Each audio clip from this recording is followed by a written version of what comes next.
Hi parents, this video is for you. My name is Mrs. Payne. I'm here to help you with some strategies and some tips to help your beginning reader. So if you have a reader at home who's just learning how to read, or maybe they've been learning for a little while and maybe they're struggling a little bit, so these are going to be some tips for you on how to help your child become a reader. I'm going to be talking about 4 different areas for reading. The first one is called Phonological Awareness. So that's all about playing with language and actually not even looking at letters. And then the second area is Phonics, where we're going to be talking about our sounds that all of the letters make. And also with Phonics, we're going to be doing blending. So how to blend words together, and we're going to be working on CVC words. That means consonant, vowel, consonant. So words like hat, big, so there are 3 letters with a vowel in the middle. And then the last area is sight words. So we're going to be talking about those 4 areas today, and I'm going to be helping you with reading with your child. Phonological awareness is kind of a big area with lots of different things that you can do, but it's basically playing with language. I don't want to spend too much time on any one part today because I want to give you some really quick tips to take away. With your child, you could say, do these words rhyme? Lace, race. And then they would tell you yes or no. You can tell them good job. Or you could say, can you think of a word that rhymes with hook? And maybe they say cook. And you get great. What other words can we think of? So rhyming words is one part of phonological awareness. You could say, do these 2 words start with the same sound? Big boy. And they say, yes, they both start with b, b, b. So we're not talking about the letters, but just the sounds that they hear. Or you could say, do these words end with the same sound? Let's do stage, fig. No, they don't end with the same sound because stage, j, ends with j, and fig, g, ends with g. Notice that I didn't talk about the letters, just the sounds. Another thing that you could do is you could do syllables with your child. You're going to say, I'm going to say a word in parts, and you tell me if you can tell me what the word is. So you could go number, and they'll say number. And sometimes you could do with hand motions, number, number. You could do syllables like that. You could do compound words like cowboy, cowboy, butterfly, butterfly. You can get into blending just sounds. So you could say something like, can you tell me what this word is? K-id, kid. So those are some things that you can do with phonological awareness. And believe it or not, it's a really important part of learning how to read. Next, we're going to be talking about phonics. There are 2 parts of phonics that I'm going to be talking about today. One is just knowing the sounds that the letters make. So this makes the n sound. And then the other part is going to be blending. So what you want to do is you want to either have flashcards with letters on them or make them on pieces of paper or index cards. On these, I don't know if you can see this, but I underlined this letter N because if you turn it upside down, it would be a U. So I like to underline them, and I tell my students that the underline means that that's the bottom of the card. So if their card gets flipped over, they'll know which one it is. And then I just kind of shuffle them up and get them ready, and we'll go through the sounds, not the letter names, but the sounds. Letter names are important too, but this is really the nitty-gritty of learning how to read. So you're going to go through each and do the sounds. So you're going to go k. So if you already know all of the sounds that the letters make, you can skip forward through this part. If you would like a review on what all of the sounds say, then I'm going to go through them right now. K. Sorry, I've got a glare. Here we go. X. B.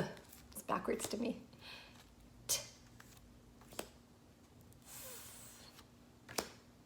R, S, G. Notice I'm not saying G because that will mess them up. G, K, H, W, Y, O, J, P, Z, d, qu, v, n. Then I've got my vowels.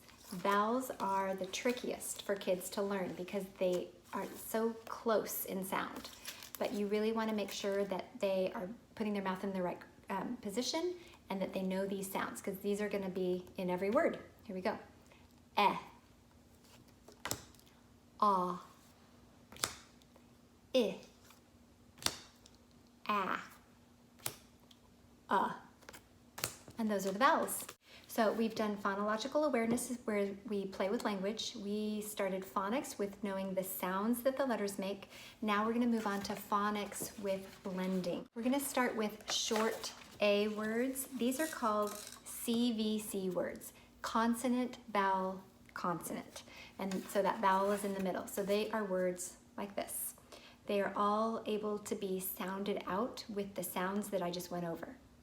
So what you're gonna do is you can just write down, I don't know, 5, 10, however many you think your child can handle at once. You don't wanna go past what they can handle if they get frustrated. And just maybe it's even just a couple a day. But you're gonna point to each sound at first and you're gonna have them blend it. So you're gonna say, just like that. So if they can't do that with you, you're gonna do it with them. Do it with me. App, map. Notice how I pulled out the sound really long because some kids have a hard time holding those sounds in their head. So they might say app, pan. And they may not be able to hear those sounds in their head. So if they drag them together, sometimes it's helpful like this. Map, map. And that's helpful for them to hear it and keep it in their heads. And you're gonna, if they need you to do it with them, do it with them. K, and, can. Once they are able to do it to themselves, you want them to be pointing and them to be blending, okay? So you can look up CVC words online and you can find tons of CVC words to practice with. The last thing I want to talk to you guys about are sight words. Sight words are all over the place and they are those pesky words that we cannot sound out. They don't look like what they say. So some of them do, but a lot of them don't. So for example, the word the. We don't say t, eh, it's the. So it's a sight word. We have to know it by seeing it. If you're working on, for example, here, I would be working on short E words.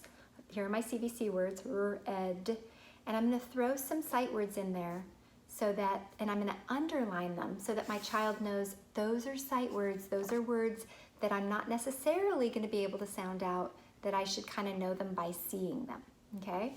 So I'm gonna help them read this. And we're gonna go, okay, here's a sight word. Do you know this sight word? And if they know it, great, have them read it. If not, this is the. Can you say the? Let's sound this out together. Ed, red, pen, pen. And then I like to go back to the beginning of the sentence, sometimes in the middle of the sentence, say, wait, let's see what we've read so far. The red pen, because this is gonna help them kind of understand what they're reading. Oh, here's a sight word. Let's see if we can sound it out. Is. Oh, that's the word is. Good.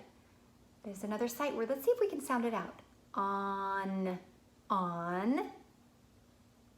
The. This one we're gonna sound out. Ed. Bed. Okay, so now you can see that I've underlined the sight word so that the students know, or that your child will know, that that is a word that they might not be able to sound out, but the other words we're definitely going to sound out. I always like to also call attention to, look at that capital letter at the beginning and look at that punctuation at the end. So recap, the 4 things we talked about. Phonological awareness, letter sounds, which is part of phonics, blending, sight words. If you do those 4 things just a little bit each day, you'll be amazed at the progress your reader will make.